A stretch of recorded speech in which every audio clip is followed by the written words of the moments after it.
안녕하세요, 시니어 여러분. 혹시 이런 고민 해보신 적 있으세요?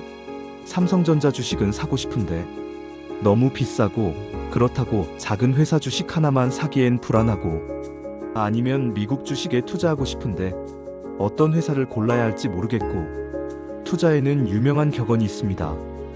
달걀을 한 바구니에 담지 말라.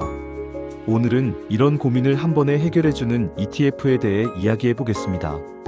ETF, 이름은 낯설지만 쉽게 말하면 주식처럼 사고 파는 펀드라고 할 수 있어요. 하지만 투자에는 반드시 원금 손실 위험이 있다는 점 먼저 말씀드릴게요. 7분만 집중해서 들어보시면 여러분도 똑똑한 투자자가 될 수 있습니다. 먼저 ETF가 뭔지부터 알아봅시다. 보통 펀드는 은행이나 증권사에 가입해서 돈을 맡기고 전문가가 대신 굴려주죠. 그런데 문제가 뭐냐면 일반 펀드는 하루에 딱 한 번만 가격, 즉 기준가가 정해지고 사고 싶을 때 바로 살 수가 없어요.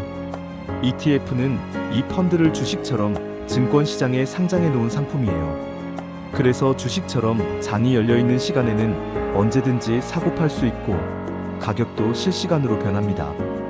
마치 재래시장에서 물건값을 실시간으로 흥정하듯이 말이에요. 예를 들어서 설명해 볼게요. 코스피 200 ETF라는 상품이 있어요. 이걸 샀다고 해볼게요. 이건 한국의 대표 기업 200개 주식에 자동으로 나눠 투자하는 거예요. 삼성전자, 현대차, LG화학, SK하이닉스 같은 대기업 주식을 한 번에 조금씩 다 담는 효과가 있습니다. 만약 삼성전자 주식 하나만 샀는데 삼성전자 주가가 떨어지면 손실이 크겠죠? 하지만 ETF는 200개 회사에 나눠 투자하니까 한두 개 회사가 안 좋아져도 다른 회사들이 버텨주는 거예요. 바로 달걀을 한 바구니에 담지 말라는 분산 투자의 힘입니다. 그럼 ETF의 장점을 정리해 볼게요. 첫째, 분산 투자가 자동으로 됩니다. 여러 종목에 자동으로 나눠 투자하니까 개별 기업의 위험이 줄어들어요. 둘째, 수수료가 저렴합니다. 일반 펀드는 전문가가 직접 종목을 고르기 때문에 관리비가 연간 1에서 2%인데 ETF는 미리 정해진 지수를 자동으로 따라가기 때문에 0.1에서 0.5% 정도로 훨씬 싸요. 셋째, 주식처럼 편리합니다. 장중 언제든 사고 팔 수 있어서 급할 때 바로 현금화할 수 있어요. 넷째, 투자 대상이 다양합니다. 주식뿐 아니라 채권, 금, 부동산, 심지어 미국이나 중국 같은 해외 시장까지 투자 가능해요. 집에서 편안히 앉아서 전 세계에 투자할 수 있는 거죠. 하지만 주의할 점도 반드시 알아두셔야 합니다. 첫째, 가격이 등락합니다. 주식시장처럼 하루에도 오르락내리락해요. 은행 예금처럼 안정적이지 않습니다. 둘째, 원금 손실 위험이 있습니다. 투자한 돈을 잃을 수도 있다는 점을 꼭 기억해 주세요. 셋째, 너무 많은 선택지가 있어서 혼란스러울 수 있습니다. 국내에만 수백 개의 ETF가 있으니까 잘못 고르면 방향을 잃기 쉬워요. 그렇다면 시니어분들은 어떻게 접근하면 좋을까요? 먼저 안정적인 ETF부터 시작하세요. 채권 ETF나 배당 ETF처럼 상대적으로 변동성이 적은 상품들이 좋아요. 특히 배당 ETF는 3개월마다 배당금이 나오는데 이걸 생활비 보조로 쓰기 좋아요.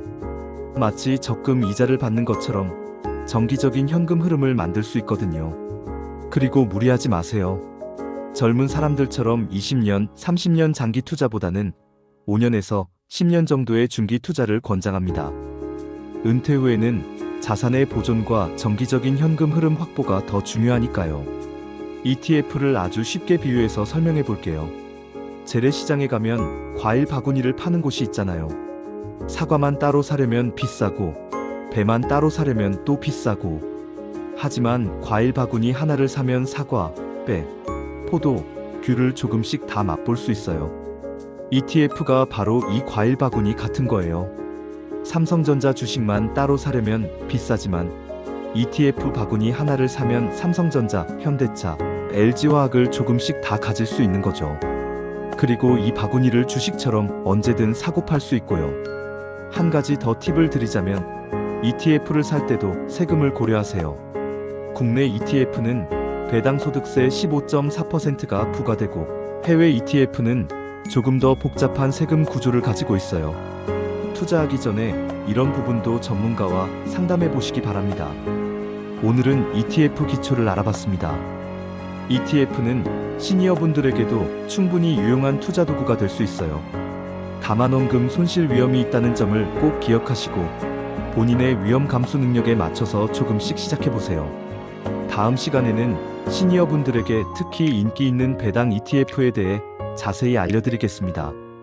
매분기마다 월급처럼 배당금을 받을 수 있는 구체적인 방법을 설명해 드릴게요.